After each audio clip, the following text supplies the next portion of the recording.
చేశాడు సార్. ఎవరు? ఒక హీరో మేనేజర్ చేశాడు. ఓకే.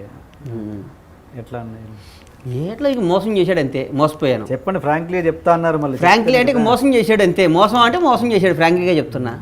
ఇప్పుడు సినిమా చీట్ చేశాడు. సినిమా తీసిన ఒక హీరో మేనేజర్ ఎలా ఏం చేశారు? ఇక అన్ని విధాలా వాడుకున్నాడు మనని. ఆ రోజు మన అవసరం, మోసపోతున్నాం అని తెలిసి కూడా మోసపోయాను. అది గొప్ప ఆర్ట్. అది నాకు తెలిసి నేను మోసపోతున్నాను తెలిసి కూడా మోసపోయాను ఆ హీరో చేత.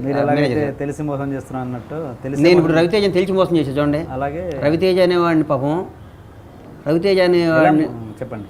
రవితేజ అనేవాడు ఏదో ఒక పొలం కొన్నాను సార్. ఒక రవితేజకి ఒక పొలం ఇచ్చాను నేను, కొన్నాడు నా దగ్గర. పాపం ఆయన ప్రేమగా కొనుక్కున్నాడు పొలం. ఆ పొలాన్ని కింద నాది ఇంకో 30 ఎకరాల పొలం ఉంది.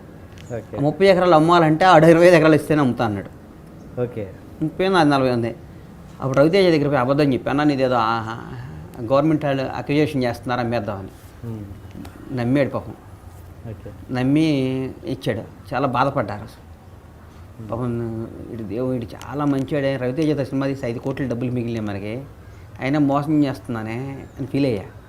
కానీ ఏదో ఒక రోజు ఆ రుణం తీర్చేసుకుంటారు రవితేజ. ఇదేనా మీరు చేసిన మోసం? అది మోసమే కదా సార్. అది మోసం కాదు. అది ఏంటి ఆయన రియాక్షన్ ఏంటి దానికి చెప్పంగానే? ఆయనకి ఈ తర్వాత తెలుసు అన్న నేను మోసం చేశాను నిన్ను అని చెప్పా. సారీ చెప్పా.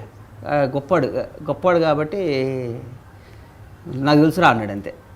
నన్ను ఎరా అంటాడు, నాకు తెలుసురా అన్నాడు. ఓకే.